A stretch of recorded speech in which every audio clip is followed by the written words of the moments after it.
My name is Chris and here's my story. I was 3 when my father died. It was a really stressful time for my mother as she had to bring me up all by herself. After 2 years, my mother started a new relationship, and after this, there was a lot of tension in the house between me and my mother. We were having lots of disagreements, and my mother's partner knew exactly how to push my buttons. If anyone brought up my father in conversation, I would get really aggressive. I'd retaliate aggressively towards them, sometimes hitting out to them. As I mentioned, I would end up hitting my stepfather.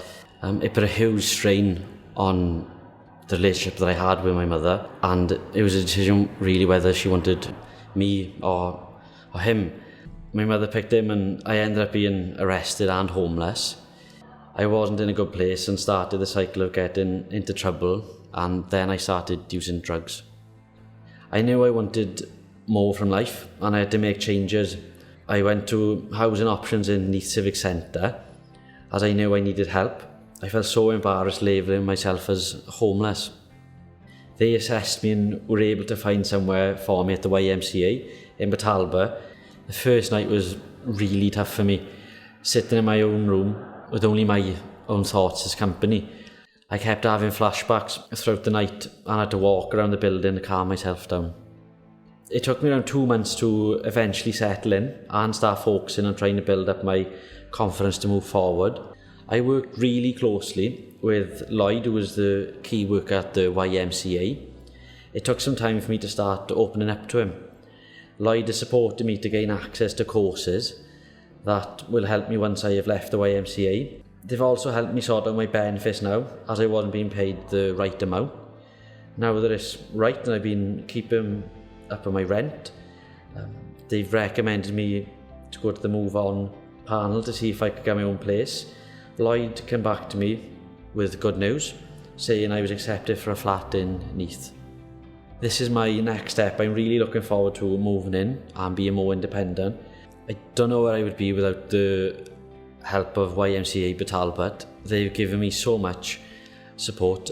I don't show my appreciation for the support they've given me, but I'm very grateful. I was having a bit of disagreement with my family at the time, and it was quite often and frequent, and it was just kind of rupturing my daily life as well as my family life, so I just thought it was better to kind of move on from that. Because I was young, I didn't really have anywhere to go, and I wasn't too sure at the time about housing options and things like that. I signed up for Do It at the time because that's what I was told to work with. And when I was homeless, my mental health wasn't very great, as well as my physical health. It was after a few years, Do It moved me with Llamai, and I found that they helped me a lot. Things like living alone. My support worker when I first started out, she was great. She offered me advice, she helped me with appointments. Llamai moved me into my own place, and it helps with the plans of my future, because hopefully over the next few years I can go to university, study paramedic sciences. It's a career I've wanted to do my whole life. So I think without the help of the Prince's Trust, who involved me to do this, as well as Llamai, I don't think I'd be in quite a positive place that I'm in now. I'd probably still be homeless.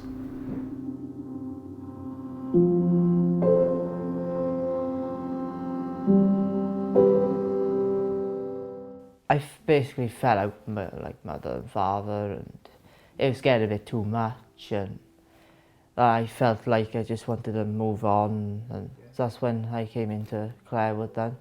Got a bit emotional and crying and things like that, because I realised that I'm missing my family. And it all started when I was living with my foster mother. I moved out when I was 18 and I moved to Cam Nesaf. I was there for 2.5 years, and I then moved here to Clarewood. Just before I moved into Clarewood, I was homeless. I hadn't long turned 17 and I didn't think I was going to see my 18th birthday, if I'm honest. I went from living in a tent in my friend's back garden because his parents just couldn't cope with our drug use, to having my own place here. The staff here helped me go to doctors, go to any appointments I need help with. I asked if I could go shopping and things, and because I have trouble choosing food. Went to job centre and gym was by my side. Well, they supported me to first learn how to cook properly, how to keep myself clean and tidy, because at the time I was addicted to a very, very nasty substance that I wasn't caring for myself at all. I'd go weeks without showering and everything. Since I've been living in Clarewood, I've been working with the youth service and we've started the gym. We went on a Christmas meal and we're going to be doing first aid. I feel like I can go out and feel like a normal 21-year-old. So when I moved to the Move On flat, I had a support worker help me set up all my utilities, show me how to do them more than help me set them up. I think that was a big thing for me, having to go and put the gas and electric and the water and stuff on myself. I'm quite proud of myself because I'm going to college and I got plans to own my own business and become a chef. Clarewood is brilliant. It is. I'm total safe here and yeah, I'm going to have to thank them all, you know. I left here and I was the most confident person ever. Wanted to start work. I wanted to be a youth worker because of this place. I want to help more people like that was in my position. It sounds very cliche, but this place has saved my life. I wouldn't be sitting here to talk to you right now without this place.